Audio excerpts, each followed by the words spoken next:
Bueno, ¿qué tal? Vamos a seguir entonces con los temas que teníamos previsto para esta serie de 2 videos, que es fuentes del derecho, por un lado, que lo vimos en el video anterior, y nos quedó pendiente jurisprudencia. Un poco, si bien introducimos el concepto, vamos a desarrollarlo un poquito más y después sí ya el tema que tenemos para el video de ahora, que es interpretación del derecho. Entonces, ¿qué es la jurisprudencia? Dijimos, la jurisprudencia son las decisiones de los tribunales, en especial de la Corte Suprema de Justicia de la Nación. Lo podemos conceptualizar como el conjunto de sentencias de los jueces que ante características análogas dictan resoluciones similares, resoluciones en un mismo sentido.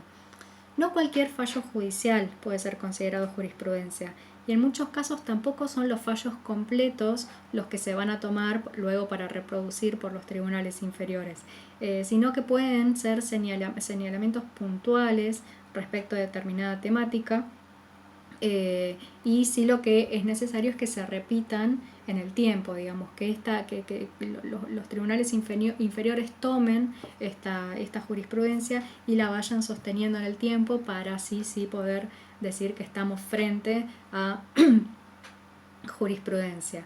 Como les decía, tampoco cualquier instancia del Poder Judicial o del sistema judicial va a ser aquella que nos va a brindar la jurisprudencia como fuente en sentido formal del derecho, ¿bien? En sentido material. Sino que va a ser la jurisprudencia de la Corte Suprema de Justicia de la Nación y de las cámaras de apelación. La jurisprudencia es fuente material del derecho, ¿bien? No es fuente obligatoria, con lo cual sí tenemos que tener en cuenta y hacer esta salvedad. Existen lo que son los fallos plenarios. El fallo plenario sí resulta obligatorio.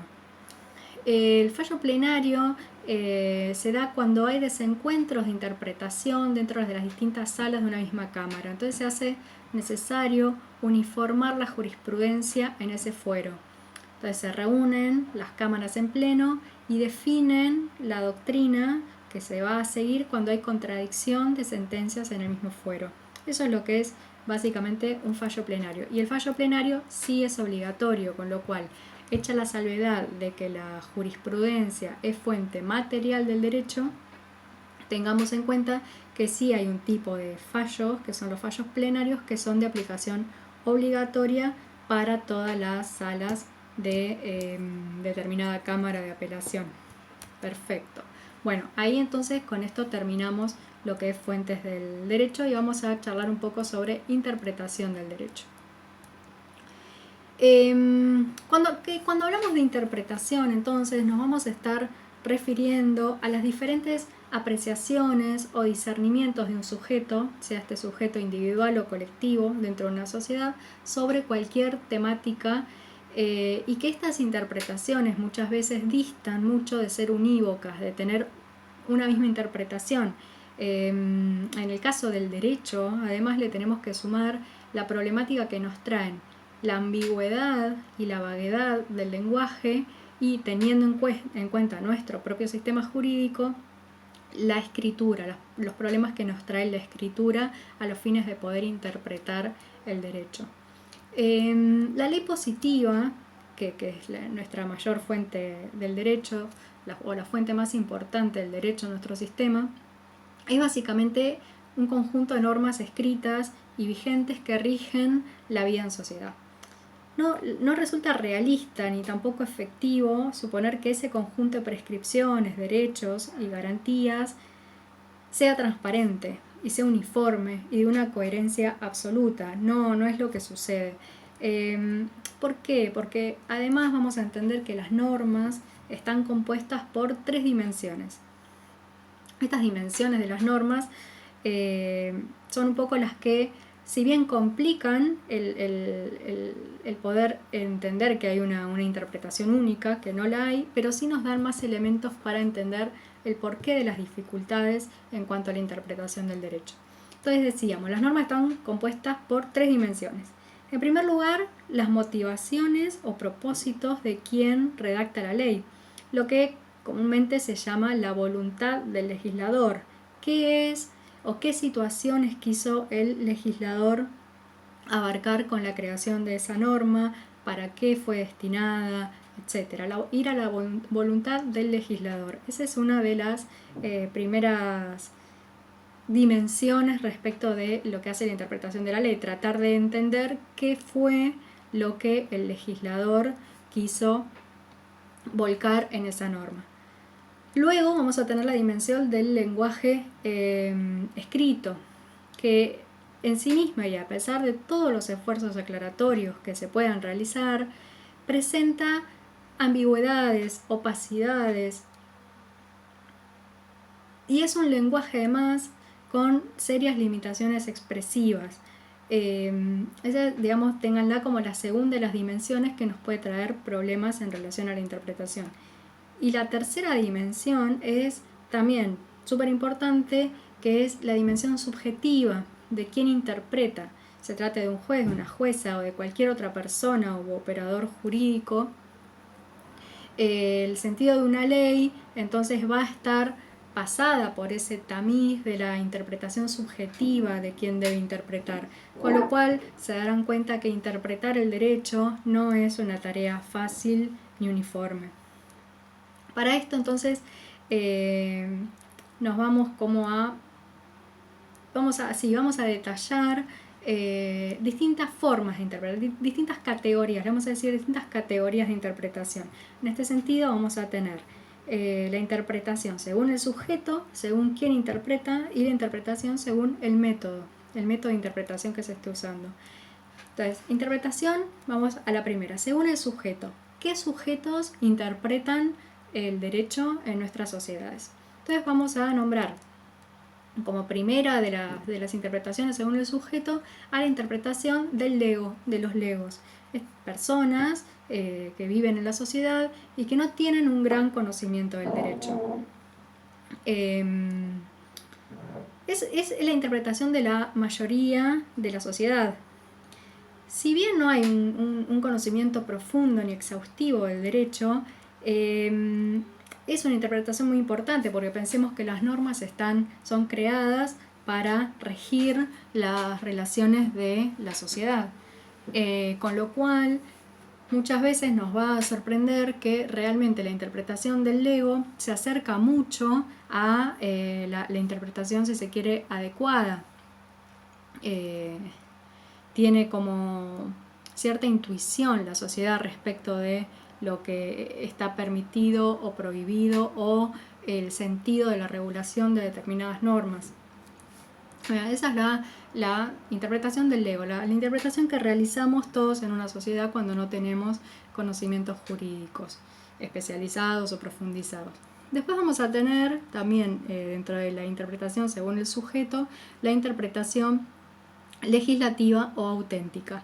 ¿Qué podemos decir respecto de este tipo de interpretación? Cuando los que interpretan son los legisladores. Bien, esta modalidad de interpretación es exclusiva de quienes redactan las normas y se efectiviza a través de la creación de una ley que viene a aclarar el sentido confuso de una ley anterior. Entonces vale decir, acá no estamos hablando de la interpretación que le puede dar un legislador en una entrevista a determinada cuestión relativa a las normas. No, acá estamos hablando de el legislador interpretando una ley que resulta confusa. Bien, para lo cual sanciona otra ley que venga a explicar justamente el contenido de esa ley que resulta confusa. Después vamos a tener también dentro de interpretación según el sujeto la interpretación, la llamada didáctica o propedéutica, les dice el texto. Es aquella llevada a cabo por quienes se dedican a la enseñanza y al aprendizaje del derecho. Los profesores, los estudiantes de derecho realizan este tipo específico de interpretación. ¿Cuál es el problema con esta interpretación? El nivel teórico que muchas veces se puede llegar a alcanzar es limitado, es introductorio y no habilita una interpretación demasiado profundizada. pero bueno, digamos, los profesores y los estudiantes interpretamos el derecho y lo interpretamos de esta forma, de forma introductoria y sin profundización de determinados temas. Luego también, siempre estando dentro de esta categoría de interpretación según el sujeto, vamos a encontrar la interpretación doctrinaria o científica, realizada precisamente por los especialistas, los estudiosos del derecho, los que estudian la ciencia o teoría jurídica en forma más exhaustiva. Esta labor es de principal trascendencia porque muchas veces los teóricos del derecho son quienes definen el sentido y la cohesión de las normas jurídicas. La interpretación doctrinaria es más completa, obviamente, y compleja que la didáctica porque supone un conocimiento integral del derecho. Llega a todos los rincones del sistema jurídico, por eso se dice que es un conocimiento mucho más exhaustivo del derecho. Trabaja sobre distintas hipótesis posibles, previendo las consecuencias que una norma puede producir. Digamos, es un análisis como muchísimo más completo del que se puede realizar mediante la interpretación didáctica. Después vamos a tener interpretación profesional. Interpretación profesional, a diferencia de las dos anteriores, tanto la didáctica como la doctrinaria, que se realizaban en un marco teórico, científico, la interpretación profesional se va a dar en el terreno de lo práctico. Es la interpretación que van a realizar los abogados particulares regidos por un sistema jurídico determinado. El abogado recibe el caso, va a escuchar a su cliente, le va a dar una opinión y va, en realidad, esa opinión, la característica más marcada o por qué se caracteriza esa interpretación realizada por los profesionales, va a ser justamente por su parcialidad. Digamos que no tiene, la interpretación profesional no tiene por qué ser imparcial, sino que el abogado o abogada lo que va a realizar es la defensa del mejor interés de su cliente, con lo cual se caracteriza por ser una interpretación totalmente parcializada. Perfecto. Esto no tiene por qué ser tomado en sentido negativo. Los intereses de las partes son siempre legítimos en principio, con lo cual es una de las características que van a encontrar en este tipo de interpretación. Después van a tener, por otro lado, la interpretación judicial, la interpretación que realizan los jueces, juezas de la nación, sea cual sea la instancia en la que actúen, y representa, si se quiere, la interpretación más importante por las consecuencias concretas que las sentencias tienen sobre las vidas, los bienes de las personas. Y aparte, esta es la única interpretación que genera obligatoriedad, ¿no? La sentencia es de cumplimiento obligatorio, es algo que no sucede con el resto de las interpretaciones. Y además, si tenemos que compararla con la interpretación profesional, la interpretación judicial sí debe ser imparcial. Bien, habíamos dicho que la profesional, aquella realizada por los abogados, es una interpretación que puede ser parcial. La de los jueces debe ser imparcial. Igual debemos tener cuidado con esta concepción porque podemos caer en una falacia al pensar que la interpretación judicial es la única interpretación relevante, y porque además, digamos, toda persona, todo individuo pasa sus conocimientos por el tamiz de su ideología o de su cosmovisión, con lo cual debe ser imparcial porque no debe beneficiar a ninguna de las dos partes, debe mantenerse justamente para poder dictar una sentencia que sea objetiva y justamente imparcial, pero tengamos en cuenta que sí, los jueces son individuos y con ello traen toda su subjetividad. Bien, hasta ahí entonces tenemos las interpretaciones según el sujeto que interpreta. Luego vamos a tener los distintos métodos de interpretación, la interpretación según el método que se utiliza. Entonces ahí vamos a tener, en primer lugar, la interpretación exegética o literal de la norma. ¿Qué ¿qué es lo que postula un poco este método? O por ahí podemos ir un poco a los orígenes de este método para entenderlo. La aparición, digamos, del derecho codificado en el siglo XIX, que sistematizó las normas por distintas ramas del derecho, y la monumentalidad de esos corpus normativos, determinó que se generara un respeto respecto de la literalidad de lo que esas normas decían.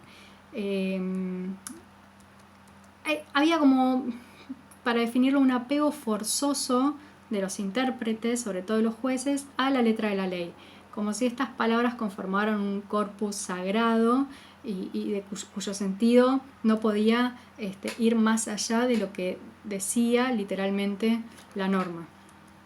Este método cuenta con ciertas limitaciones. La idea de un, como lo vimos, un lenguaje legal transparente y unívoco es realmente un imposible. Entonces una interpretación basada únicamente en la letra de la ley es insuficiente, es deficitaria. Bien, después vamos a tener el método histórico, o se lo conoce también como el de la voluntad del legislador.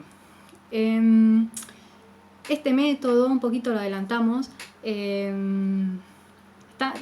nosotros, para comprender el sentido de una ley o para poder proceder a la interpretación de una ley,